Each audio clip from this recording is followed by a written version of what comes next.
Y quiero darle también una bienvenida a cada uno de los hermanos que llegaron puntuales hoy a la reunión con nosotros. Yo sé que el resto se nos va conectando en el camino a la medida que vamos calentando los motores, ¿no? Así que, como siempre hacemos, quiero también presentarme delante de nuestro Dios para que nos dirija en el estudio de su palabra en esta noche. Querido Padre Celestial, te agradecemos una vez más por la linda oportunidad que tú nos das de abrir tu palabra. En esta hora, oh Señor, queremos tu dirección. Queremos que tu palabra pues nos dé esperanza, nos dé confianza y nos enseñe que tu juicio, oh Dios, también es parte de tu evangelio. Ayúdanos, oh Padre querido, a poder analizar con precisión tu palabra, y para esto vamos a pedirte de manera especial en el nombre de Jesús la presencia de tu Santo Espíritu en medio nuestro. Acompáñanos, oh Señor, danos sabiduría de lo alto y que tu presencia, oh Señor, pueda estar en cada corazón, sobre cada hermano que está conectado con nosotros en esta plataforma, así como los que participan a través de las redes. Gracias te damos porque sabemos que tú nos escuchas siempre. En el nombre de Jesús. Amén. Bien, nosotros iniciamos este tema en el día de ayer. En el día de ayer, pues prácticamente lo que hicimos fue un resumen de la introducción, y simplificando este resumen, es importante que nosotros nunca nos olvidemos del tema el hombre carnal, el hombre espiritual, los dos ámbitos que existen, el ámbito carnal y el ámbito espiritual. En el ámbito carnal, quien gobierna es el ego nuestro. En el ámbito espiritual, gobierna el Espíritu de Dios en nuestras vidas. Y esto es importante recordarlo porque hoy en día está muy de moda el visitar sistemas de meditación trascendental, de yogas, ejercicios espirituales y una serie de cosas que su objetivo fundamental es tratar de que el ser humano, en teoría, encuentre su propósito, su alegría, su gozo en su interior. Entonces, obviamente, a través de toda una serie de supuestos ejercicios espirituales, bebidas que esta gente pues promueven, en teoría la persona va a buscar dentro de sí la base, ¿verdad?, de su éxito. Y la Biblia te dice que el éxito tuyo está fuera de ti. En realidad, tu salvación está en Cristo Jesús. Entonces, la antítesis de el hombre carnal es obviamente el hombre espiritual. Entonces, cuando una persona acepta a Cristo como Salvador personal, lo que está es literalmente diciéndole adiós a esta estructura y está pidiendo al Señor que coloque su espíritu a morar en su vida para que su espíritu produzca como un fruto la santificación. Y por ello que en el día de ayer le decíamos o le recomendábamos al doctor Raider, creo que todavía no ha entrado todavía, que cuando nosotros presentemos el Evangelio, debemos tener cuidado de no presentarlo al revés. A veces nosotros queremos que la persona obedezca, sea buena, pero sin conocer a Cristo. Entonces, cuando usted no conoce a Cristo, no sabe lo que Cristo ha hecho por usted, no conoce la justificación, no es posible que esa persona entre a funcionar correctamente en el ámbito de la obediencia a los mandamientos de Dios o el ámbito de la santificación. Porque en este ámbito, en realidad, no es la persona la que está dirigiendo, sino el Espíritu de Dios. Entonces, esto es bien básico en el Evangelio. O sea, todo el objetivo, cuando usted analiza, por ejemplo, declaraciones de personas que desconocen estos principios, la gente dice, no, pero todo el mundo tiene el mismo Dios y de lo que se trata es de ser bueno.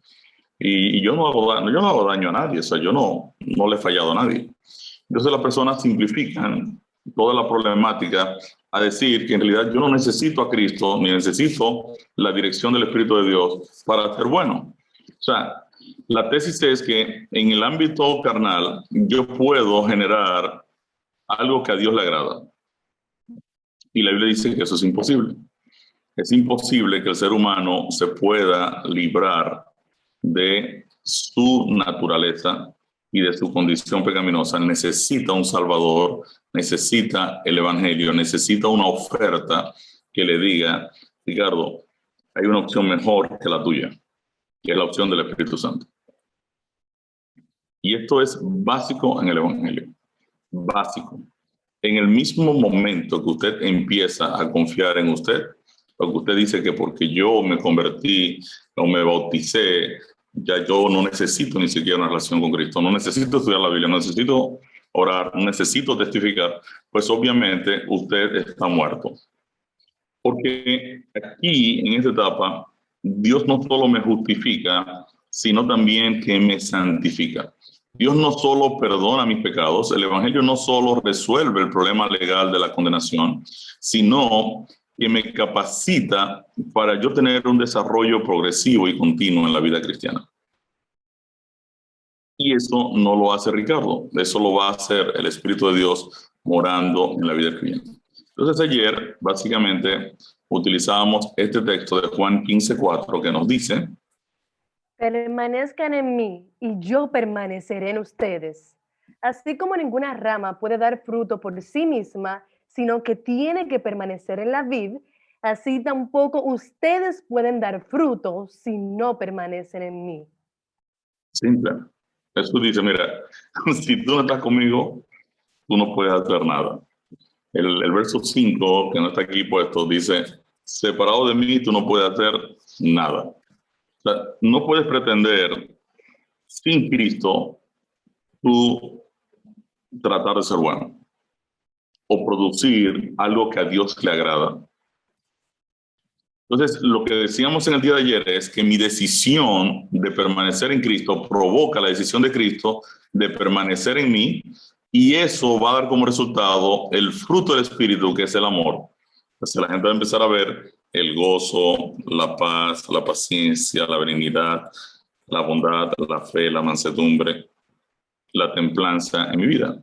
Entonces, esto es importantísimo porque el objetivo del Espíritu de Dios es plasmar el carácter de Cristo. Su fruto es el carácter de Cristo. Él lo quiere plasmar en nosotros.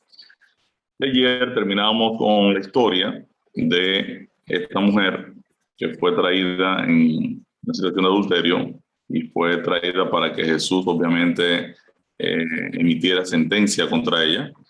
Y a Jesús le preguntaron, Señor, esta mujer fue encontrada en el acto de adulterio. ¿Qué tú sugieres que hagamos?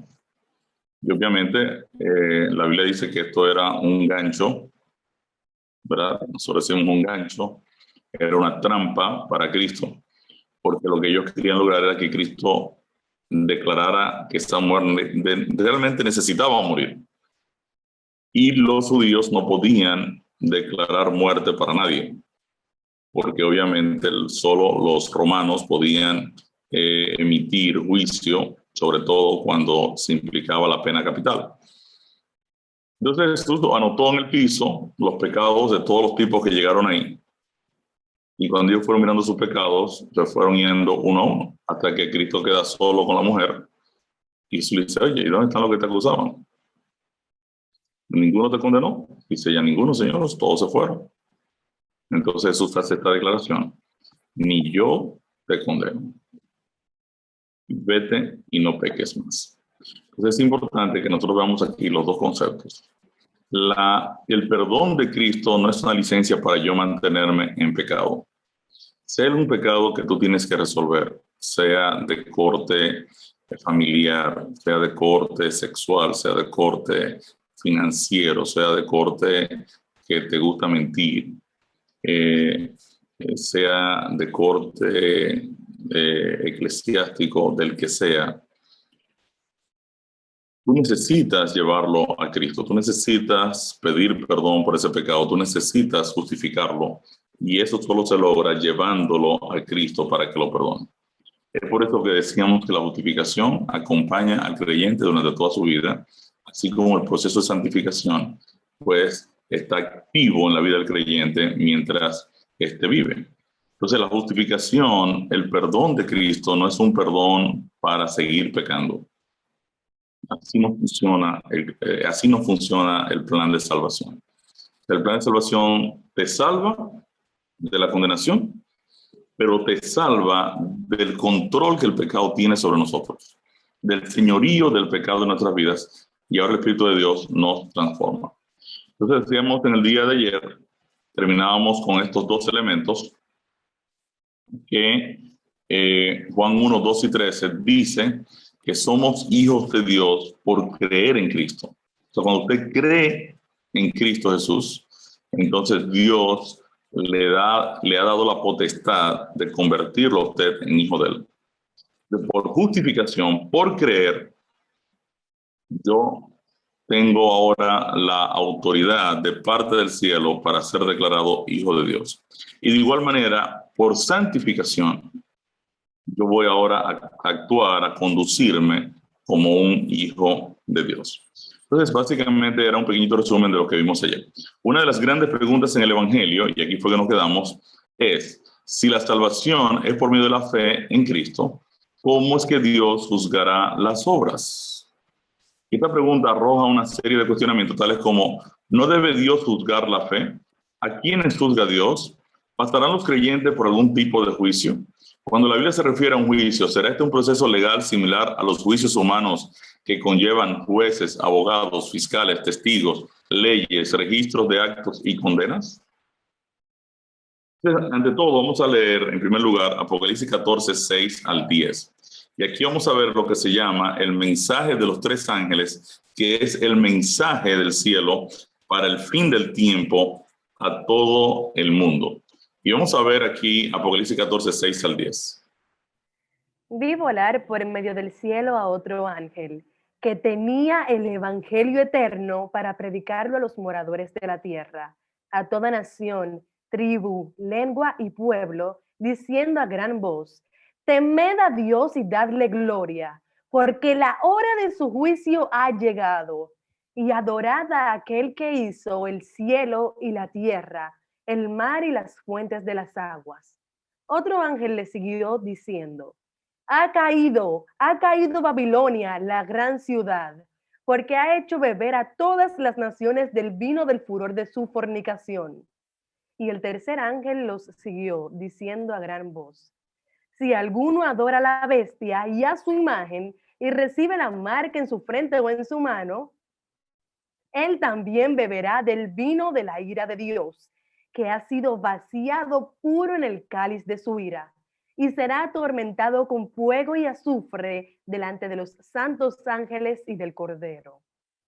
Ok. Entonces aquí tenemos tres ángeles. El primer ángel, dice el texto, que tiene el evangelio eterno para predicarlo a todos los moradores de la tierra. Este es un ángel que viene a anunciar a nivel global. Es un mensajero que tiene autoridad ahora para que el evangelio se lleve a nivel global, se explique a nivel global. Entonces, este ángel ahora anuncia el evangelio diciendo: tengan temor de Dios y denle gloria, porque la hora del juicio de Dios ha llegado, y adoren. Recuerden que nosotros, cuando estudiamos el tema del reposo, decíamos que la razón fundamental por la cual adoramos a Dios es porque Él nos creó, Él nos hizo. Por eso venimos a su presencia. Los 24 ancianos adoran a Dios porque es el creador. Quiere decir que la hora del juicio de Dios ha llegado.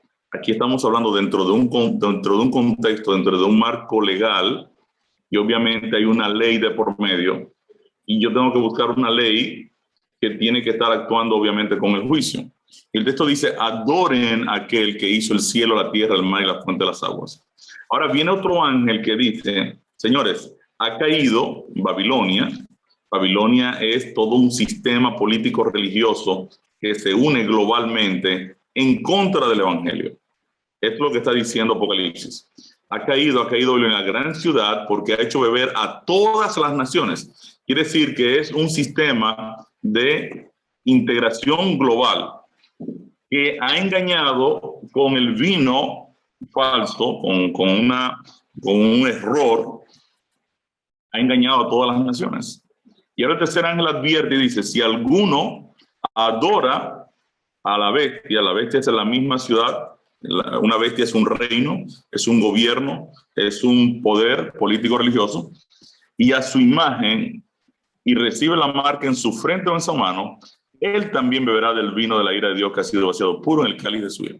Quiere decir que si usted chequea la secuencia, usted se va a dar cuenta que en Apocalipsis 14:7, el mensajero angelical declara que antes de la caída de Babilonia, antes de que el mundo colapsa, ha llegado la hora del juicio de Dios. Quiere decir que el juicio de Dios se da un poco antes de la segunda venida de Cristo, porque el juicio de Dios ocurre antes de la caída de un gobierno global. En el juicio, los creyentes son descargados de toda culpa y declarados liberados completamente del pecado.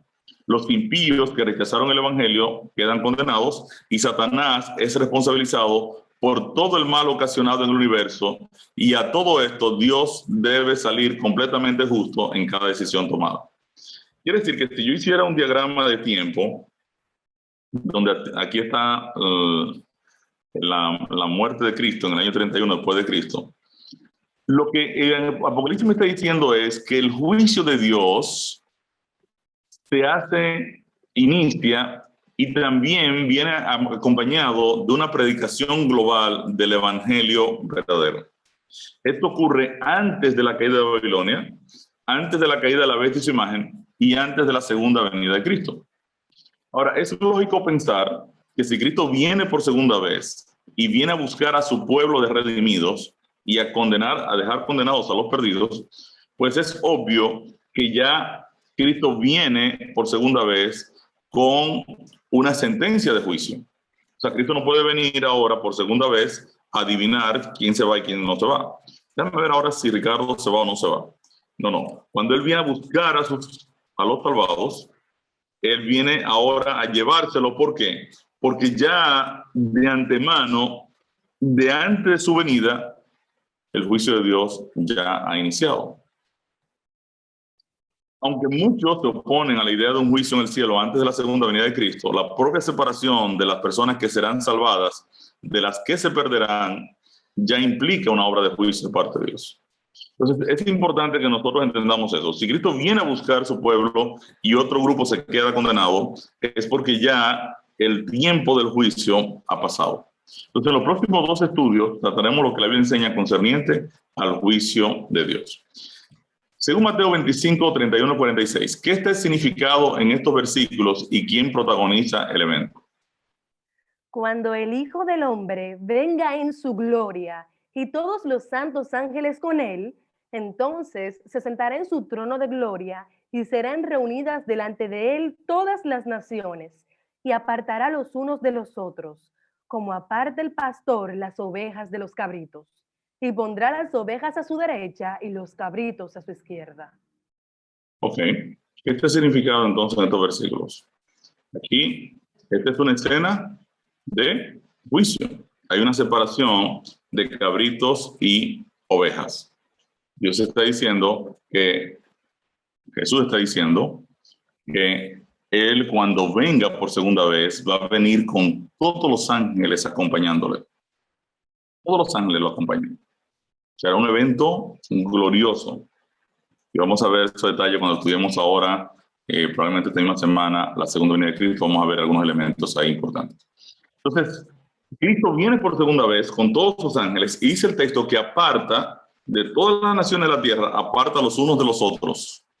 Pone a un lado las ovejas, a otro lado pone los cabritos. Entonces, aquí vemos una escena de juicio. Vamos a leer Judas 1, 14 y 15. ¿Qué rol ocupará Jesús cuando venga a la tierra? De esto también profetizó Enoc, séptimo desde Adán, diciendo: He aquí, vino el Señor con sus santas decenas de millares para hacer juicio contra todos y dejar convictos a todos los impíos de todas sus obras impías que han hecho impíamente, y de todas las cosas duras que los pecadores impíos han hablado contra él. ¿Qué rol ocupará Cristo cuando venga a la tierra? Dice que Jesús viene, y fíjense de nuevo, con sus santas decenas de millares, decenas de miles de ángeles, para hacer juicio contra todos. De hecho, la Biblia dice que cuando Dios cuenta a los ángeles, lo cuenta en paquetitos de 100 millones, 10,000 por 10,000. Aquí dice decenas de millares para hacer juicio contra todos. Quiere decir entonces que Cristo viene por segunda vez, y dice el texto, para dejar convictos, dejarlos en condenación a todos los impíos y obviamente todos los que no aceptaron el plan de salvación. Cuando Jesús venga a la tierra, hará juicio contra todos y dejará convicto a todos los impíos. Según Daniel 7, 9 y 10, ¿cómo describe la Biblia la formidable escena del juicio de Dios en su corte? Vamos a leer Daniel 7, 9 y 10. Estuve mirando hasta que fueron puestos tronos y se sentó un anciano de días, cuyo vestido era blanco como la nieve y el pelo de su cabeza como lana limpia. Su trono llama de fuego y las ruedas del mismo fuego ardiente. Un río de fuego procedía y salía delante de él. Millares de millares le servían y millones de millones asistían delante de él. El juez se sentó y los libros fueron abiertos. Entonces, aquí hay una escena impresionante de juicio. El juez se sienta, es una visión que tiene Daniel en el cielo, y está viendo aquí una sala de juicio, donde millares y millares le sirven al Señor. Millares de millares y millones de millones. 1,000,000 por 1,000,000 son 1,000,000,000. Así que estamos hablando de billones de ángeles. El juez se sienta, dice el texto, y los libros son abiertos. Ahora, esto es Daniel 7, 9 y 10. Si nosotros leemos Daniel 7, 21 y 22, que ya obviamente hemos pasado algunos versículos, ustedes pueden leer Daniel 7 completo en su casa. En Daniel 7 ustedes van a encontrar una visión de 4 bestias. Primero hay un león con 2 alas de águila, un león alado, símbolo de Babilonia. Babilonia utilizaba mucho en sus muros el león alado. Quiere decir que en la Biblia, cuando usted va a estudiar la profecía, el ángel Gabriel le dice a Daniel, Daniel, la bestia que has visto es un reino.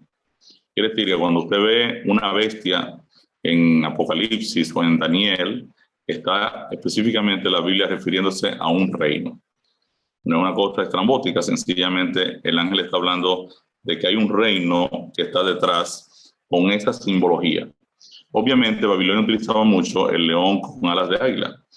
Luego del león con alas de águila viene un oso que tiene un lado más alto que otro, que representa a Medo-Persia. Es el reino que sigue después de Babilonia. Luego del oso viene un leopardo con 4 cabezas y 4 alas. El leopardo es un animal bien rápido. Y el leopardo simboliza a Grecia. Grecia fue un imperio que creció bien rápido. Alejandro Magno conquistó todo el mundo conocido en 3 años y medio y murió en Babilonia luego de haber conquistado los medos persas. El reino de Alejandro se dividió en sus 4 generales. Estaba ahí Lisímaco, Seleuco, Casandro y Ptolomeo. Quiere decir que todo el imperio griego se dividió en los 4 generales simbolizados por estas 4 cabezas en Daniel 7. Todo esto Daniel lo estaba soñando y después los historiadores lo confirman más adelante. Luego Daniel ve en Daniel 7 una bestia grande y terrible que tiene uñas de hierro, dientes de hierro, pero tiene 10 cuernos. Y esta bestia representa obviamente a Roma. De Roma surge un cuerno. El cuerno también representa un reino en la Biblia, el ángel también lo dice. Surgen 10 cuernos, simbolizando a los países europeos, en los cuales se divide luego el Imperio Romano. Y luego hay un pequeño cuerno que tiene un elemento político religioso. Ahora, no vamos a entrar en todos los detalles de la profecía porque el tema es muy amplio, muy largo. De hecho, tenemos un estudio profético que es bastante detallado en ese sentido. En Daniel 7, 21 y 22, luego de referirse al poder político religioso que persigue a los santos de Dios y que es representado por el cuerno de la 4ª bestia, el profeta señala que se dio el juicio a los santos del Altísimo. Quiere decir que después de pasar el Imperio Romano, se levantan los 10 cuernos, 3 son arrancados y surge el cuerno pequeño que tiene elementos políticos religiosos. Y tiene elementos políticos religiosos porque este cuerno blasfema contra Dios, ataca al pueblo de Dios, los persigue, es un poder persecutor. Ahora, Daniel dice que después de eso viene el juicio. Y ahí donde ve ahora toda la escena de juicio. Pero en Daniel 7, 21 y 22, él vuelve otra vez, el ángel viene ahora a trabajar con Daniel y Daniel sigue viendo la visión y miren qué dice el texto. Y veía yo que este cuerno hacía guerra contra los santos y los vencía, hasta que vino el anciano de días y se dio el juicio a los santos del Altísimo. Y llegó el tiempo y los santos recibieron el reino. La Reina Valera dice aquí que este cuerno perseguía a los santos de Dios, perseguía a la iglesia de Dios, perseguía al pueblo de Dios y los vencía. O sea, Dios le dio el permiso a este poder que es contrario a Dios, porque obviamente está persiguiendo a los hijos de Dios. Dios le da el permiso para matar a los fieles, meterlos presos y durante muchos años, pues obviamente usted se da cuenta que en la Edad Media había un poder persecutor, que todo el que no estaba de acuerdo a nivel religioso con ese poder, pues necesariamente tenía que pagar o con su vida o con torturas. Ahora, el texto dice que después de eso, Dios viene ahora y hace un juicio. El texto dice, se dio el juicio a los santos del Altísimo. La Reina Valera no presenta, en la forma que está estructurada la traducción, no presenta claramente el sentido del texto. Otras versiones traducen esta escena así: el anciano, el Altísimo, y emitió un juicio en favor de su pueblo santo, entonces llegó el tiempo para que los santos tomaran el reino. Fíjense, el anciano de días, el juez, que él ve sentado en el trono, emite un juicio en favor de su pueblo santo y le entrega el reino. La Reina Valera dice, y se dio el juicio a los santos del Altísimo y llegó el tiempo y los santos recibieron el reino.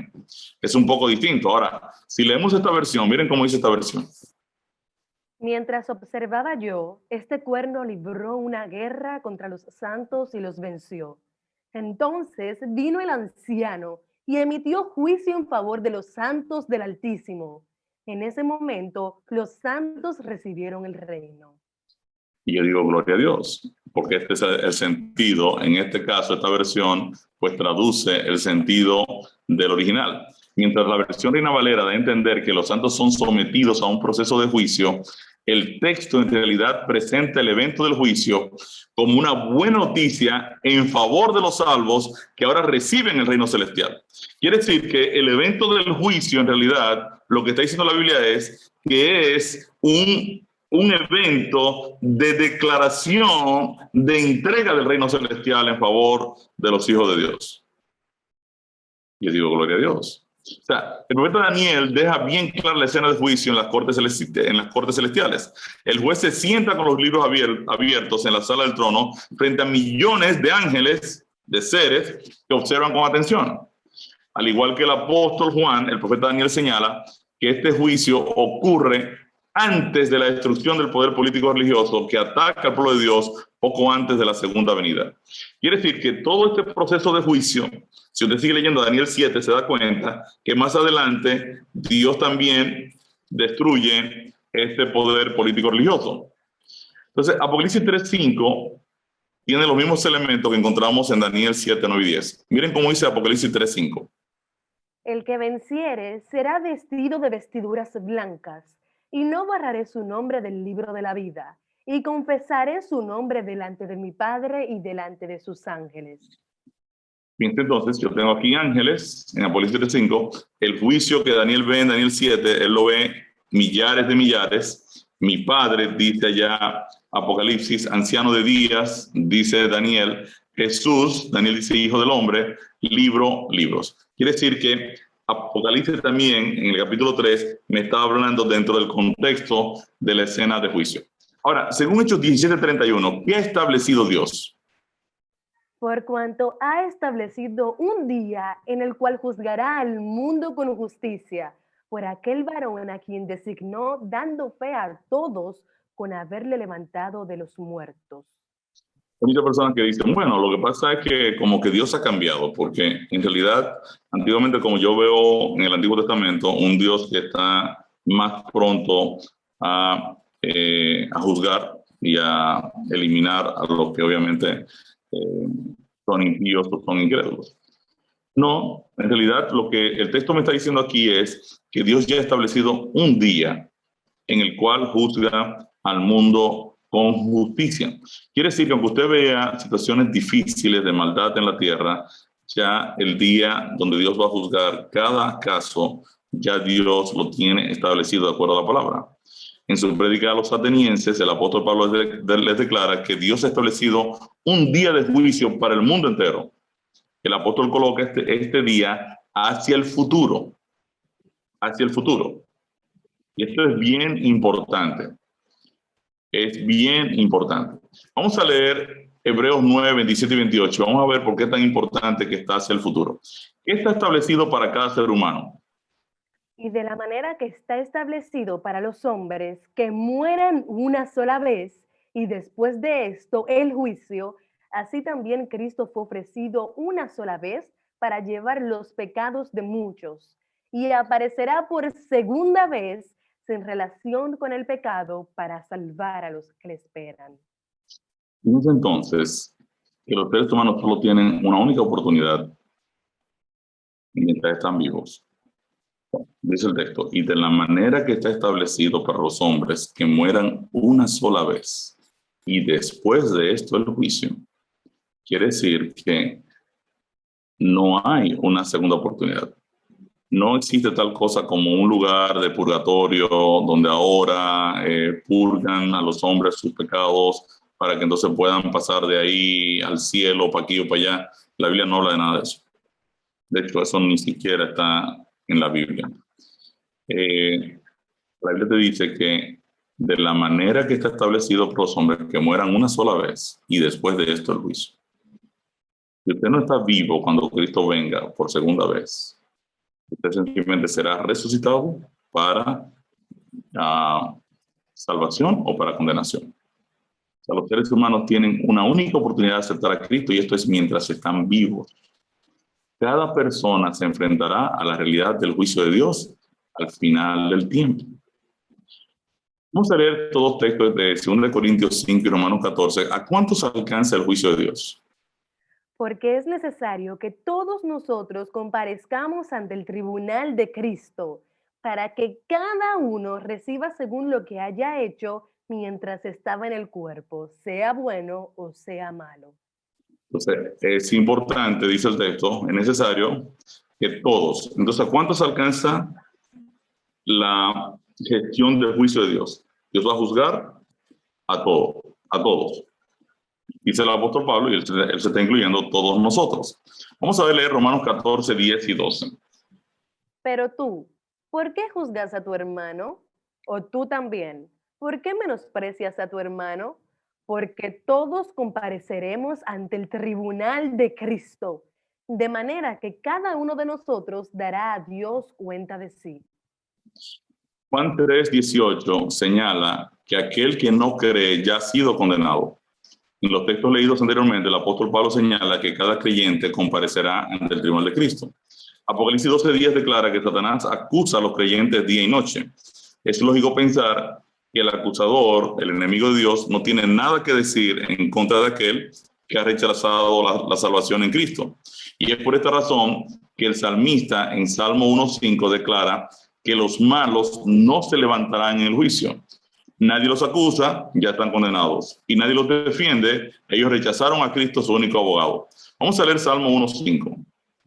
Por tanto, no se levantarán los malos en el juicio, ni los pecadores en la congregación de los justos.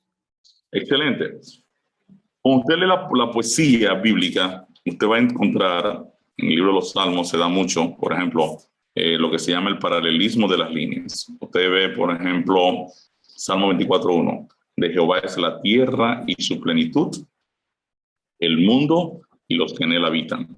Quiere decir que Dios es, arriba dice que Dios es el dueño del el mundo, del planeta Tierra, ¿verdad? De Jehová es la tierra y su plenitud. Y ahora dice del mundo y de los que en él habitan. Quiere decir que Dios es dueño de todo. Las dos frases están diciendo exactamente lo mismo. Dios es dueño de la tierra y de todo lo que contiene, y dice abajo del mundo y todas las personas. Está diciendo exactamente lo mismo. Es lo que se llama en el estilo de escritura paralelismo de las líneas. Es una frase y luego otra paralela para enfatizar o acentuar lo que dijo la primera frase. De igual manera que yo tengo un paralelismo. O sea, dice, por tanto, no se levantarán los malos en el juicio. Los malos no se levantan en el juicio. Y dice de nuevo, ni los pecadores, los malos, en la congregación de los justos. Quiere decir que la Biblia está diciendo que el juicio de Dios en realidad es la congregación de los salvados. Yo digo, gloria a Dios. Y yo no tengo que tener temor al juicio. Si yo acepto a Jesucristo como mi Salvador personal y permanezco en Cristo, yo estoy entonces en la congregación de los justos. Los malos no se levantan ahí porque ya están condenados, nadie los va a acusar. Satanás es quien acusa y no va a acusar a los malos porque ya están perdidos. Entonces, obviamente, el juicio de Dios, de acuerdo a la Biblia, es un evento donde Dios sencillamente ha sentenciado la entrega de su reino eterno a los salvados. En el mismo texto, el salmista llama al juicio de Dios la congregación de los justos.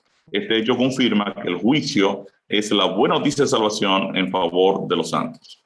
De acuerdo a Hebreos 4:13, ¿qué cosas están abiertas y desnudas en el juicio y ante quién? Y no hay cosa creada que no sea manifiesta en su presencia.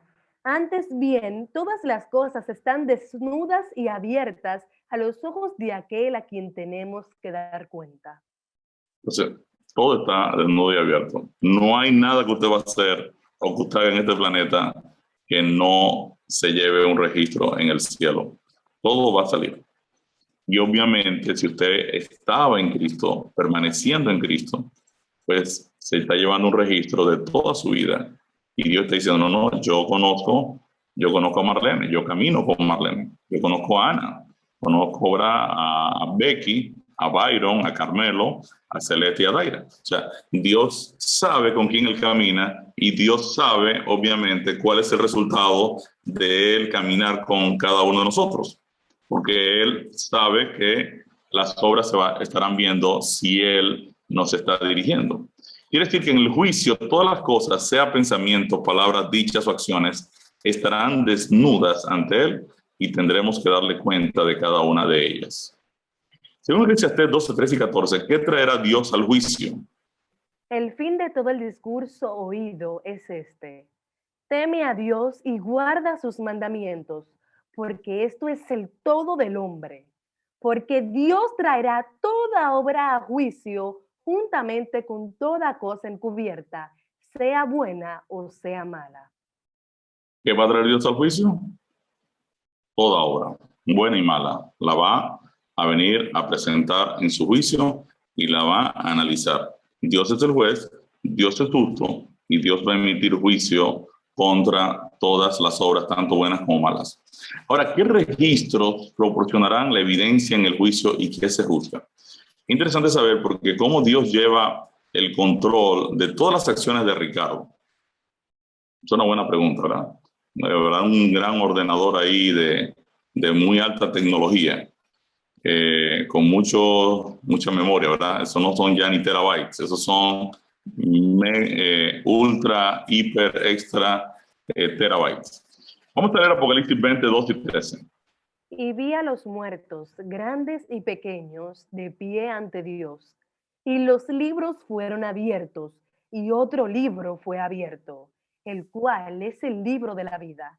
Y fueron juzgados los muertos por las cosas que estaban escritas en los libros, según sus obras. Y el mar entregó los muertos que había en él. Y la muerte y el Hades entregaron los muertos que habían en ellos. Y fueron juzgados cada uno según sus obras. Entonces, fíjense que la Biblia dice que hay una serie de libros que tienen escritas todas las obras de todos los seres vivientes. La Biblia declara que los seres humanos serán juzgados por los registros que se encuentran en el cielo. Obviamente, para el profeta se le está hablando de libros. Yo me imagino que para la cantidad de información, que tiene que ser información también gráfica, porque hay un momento en que Dios presenta a los perdidos un recordatorio de toda su vida, pues obviamente hay registros de videos, de comunicaciones, de conversaciones, de pensamientos. Es decir, que cada obra nuestra es anotada en los libros de registro que serán utilizados en el juicio. Según Malaquías 3:16 y Esther 6:1-4, ¿cómo llama la Biblia al libro de registros? Entonces los que temían a Jehová hablaron cada uno a su compañero, y Jehová escuchó y oyó. Y fue escrito libro de memoria delante de él para los que temen a Jehová y para los que piensan en su nombre. Ajá, ¿cómo se llama el libro de registros? Un libro de memoria. En la Biblia nosotros encontramos los libros de memorias. La Biblia llama libros de memorias a los libros donde se registran acciones. Vamos a leer esta historia en Esther 6:1-4, porque esto es muy parecido. Esta historia está en la Biblia precisamente para decirnos a nosotros cómo funcionará el juicio. Aquella misma noche se le fue el sueño al rey y dijo que le trajesen el libro de las memorias y crónicas y que las leyeran en su presencia. Entonces hallaron escrito que Mardoqueo había denunciado el complot de Bigtán y de Teres, dos eunucos del rey, de la guardia de la puerta, que habían procurado poner mano en el rey Asuero. Y dijo el rey: ¿qué honra o qué distinción se hizo a Mardoqueo por esto? Y respondieron los servidores del rey, sus oficiales: nada se ha hecho con él. Entonces dijo el rey: ¿quién está en el patio? Y Amán había venido al patio exterior de la casa real para hablarle al rey para que hiciese colgar a Mardoqueo en la horca que él le tenía preparada. ¡Wow! Es una historia muy interesante porque Mardoqueo es un tipo, es un judío que está a la entrada del palacio. Él no quiere inclinarse para hacerle reverencia a Amán. Él entendía que le estaba pecando con eso, solo debe hacerle reverencia al Dios de los cielos. Y Amán estaba bien enojado con Mardoqueo. Usted puede leer la historia completa. El libro de Esther solo tiene, creo que son 9 capítulos. Es bien fácil leerla. Y usted puede ver la historia y la tensión entre Mardoqueo y Amán. Ahora, ¿qué pasó? Había una situación y es que hubo un complot en el palacio. Y Mardoqueo le comunica a Esther, que es la reina, que le diga a Asuero que le notifique con urgencia el tema del complot. Ahora Asuero se entera de que hubo un complot y mandó a matar a esos dos siervos, a Bigtán y Teres, y eso quedó anotado en el libro de memoria.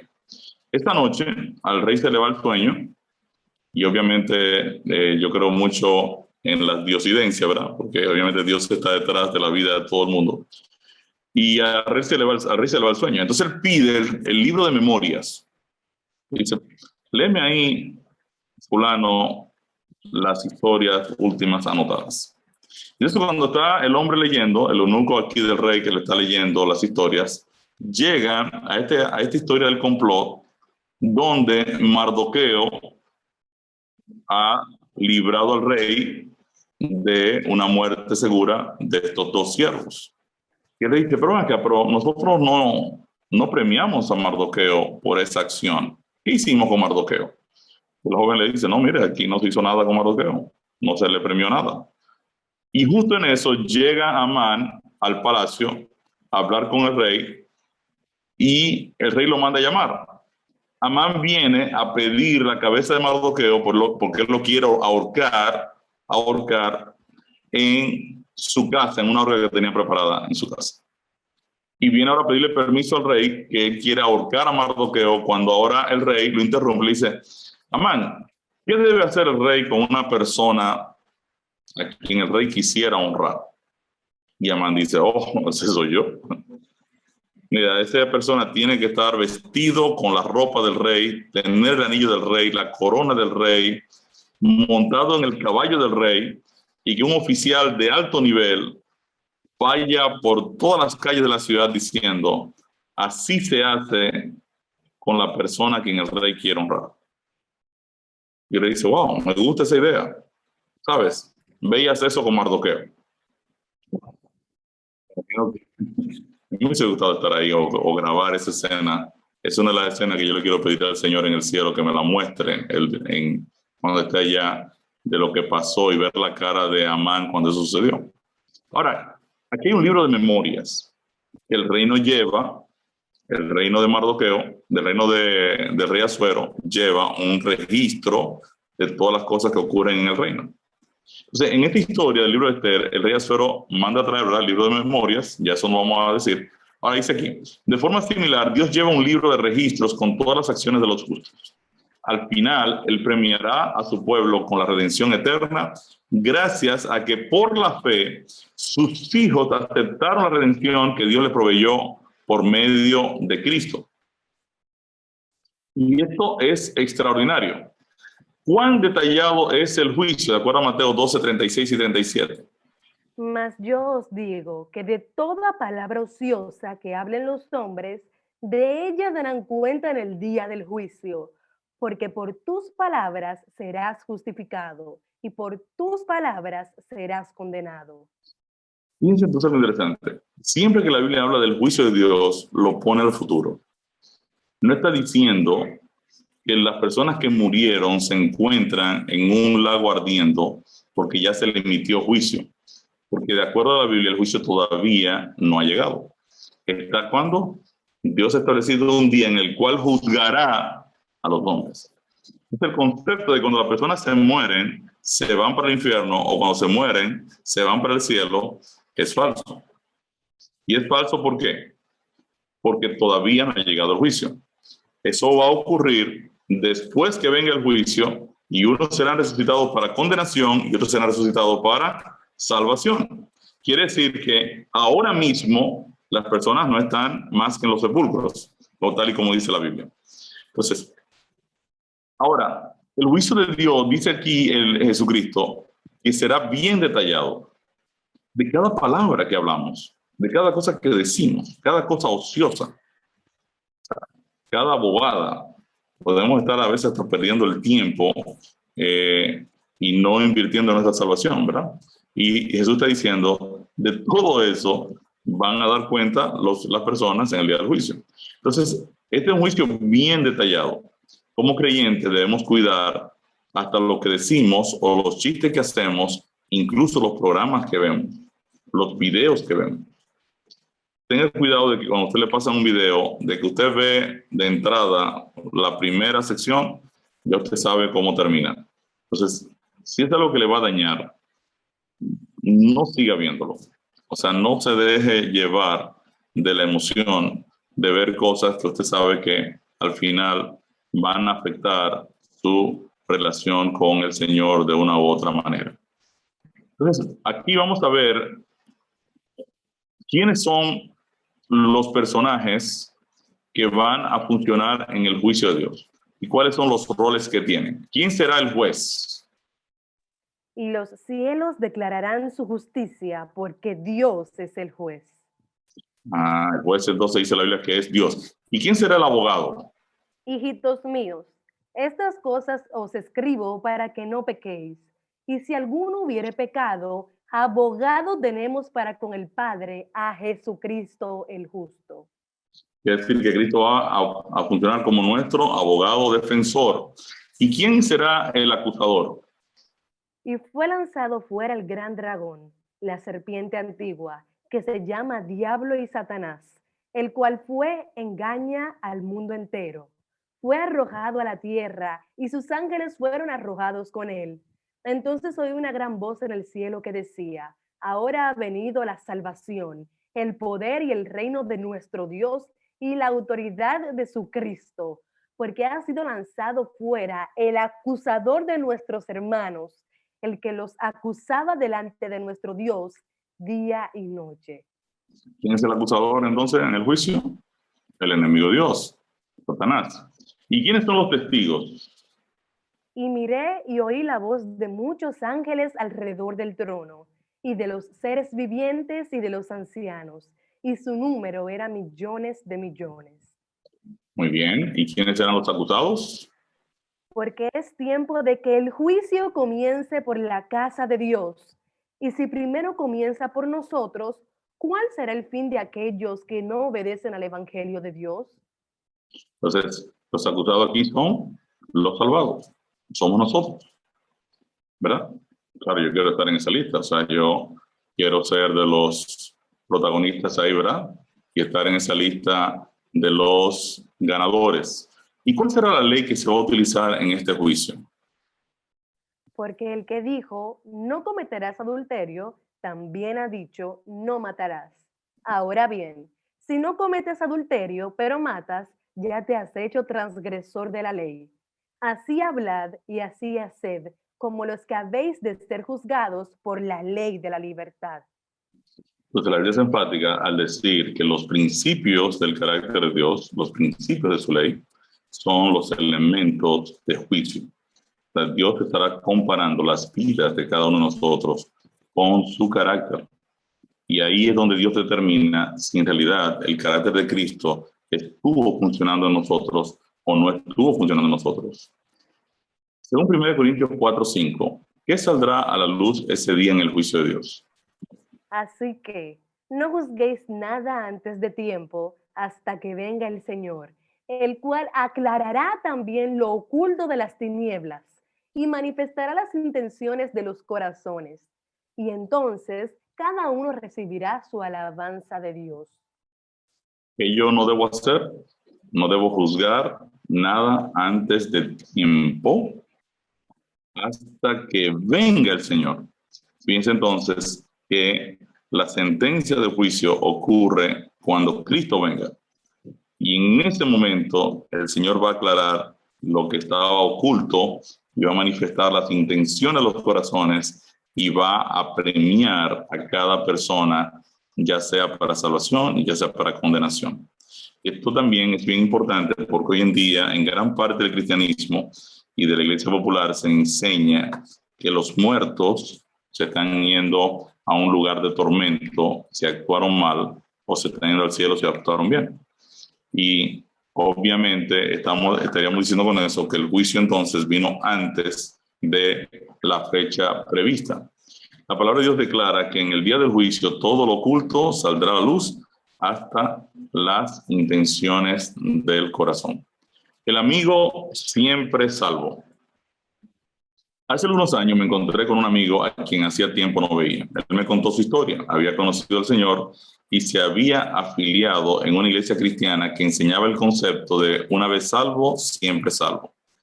Mi amigo a la fecha ya se había casado 4 veces y al momento estaba viviendo en adulterio, entre otras cosas. Había dejado de ir a la iglesia y estaba consciente de que su testimonio había colapsado. Ya que su iglesia enseñaba la idea de una vez salvo, siempre salvo, él entendía que pese a vivir en pecado, su salvación estaba asegurada. Tuve que leerle 1 Corintios 6, 9 al 10, donde se encuentra la lista de los que no entrarán al reino de Dios. Entre ellos están los adúlteros. La enseñanza del juicio de Dios en la Biblia nos permite entender la importancia de nuestro testimonio como cristianos. El juicio no es para Dios saber quién se salva y quién se pierde, Él ya lo sabe. El juicio de Dios revela el testimonio de su pueblo al universo. En otras palabras, por medio del juicio, Dios es reivindicado por su pueblo que tiene el carácter de Cristo. Un creyente que ha decidido practicar el pecado se comporta como un incrédulo y no recibirá el reino. El concepto es simple. Si el Espíritu de Dios dirige la vida del creyente y Dios produce el querer como el hacer por su buena voluntad, las obras que se manifestarán en la vida de los salvados necesariamente testificarán esta realidad. En otras palabras, si el Espíritu de Dios está dirigiendo mi vida y Él es que produce tanto lo que Él quiere como lo que yo voy a hacer por su buena voluntad, pues obviamente mi accionar tiene que estar de acuerdo a la dirección del Espíritu de Dios porque es Él quien está actuando. Entonces, este testimonio va a testificar de la salvación en la que ya yo me encuentro. Y lo mismo ocurre de forma inversa. Si las obras de una persona violentan la ley de Dios o el carácter de Dios, estas obras testifican que el Espíritu de Dios no está dirigiendo la vida de ese individuo. Esta vida de pecado sin Cristo le condenará automáticamente. Dios desea que aceptes esta salvación que Él te ha ofrecido en Cristo y le permitas a su Santo Espíritu producir en ti una vida recta. Si aún no has sellado tu compromiso con Cristo por medio del bautismo, Dios te invita hoy a tomar esa decisión. No rechaces esta gran invitación. Entonces, es importante que no juguemos con la salvación. Tome su decisión por Cristo, comprométase con el Señor, permanezca con el Señor, que eso va a ser lo mejor que a usted le habrá pasado durante su vida y además se le va a garantizar la salvación eterna. Mi respuesta al tema, basado en lo aprendido en este estudio, está claro que Dios juzgará a todos los seres humanos al final del tiempo. ¿Ha definido la palabra de Dios los participantes del juicio y sus roles? ¿Crees que Dios lleva un récord de nuestras acciones? En resumen, ¿qué hemos aprendido hoy? Hoy aprendimos que antes de la segunda venida inicia el juicio de Dios sobre la humanidad. En este juicio son separados los salvados de los perdidos. También aprendimos que este juicio antes de la segunda venida se realiza en favor de los santos de Dios con el propósito de entregarles el reino eterno y sentenciar la condenación de aquellos que rechazaron la salvación en Cristo. Aprendimos que somos juzgados por las obras y que el cielo lleva en libro de memorias el récord de todas nuestras acciones. Vimos además que los registros en los libros son tan detallados que incluyen hasta nuestras palabras y finalmente aprendimos que en este juicio cada participante tiene un rol. Dios, nuestro juez. Jesús, nuestro abogado. Satanás, el acusador. Los ángeles, los testigos. Los creyentes, los acusados. Y la santa ley de Dios, la norma que regirá en el juicio. Amén.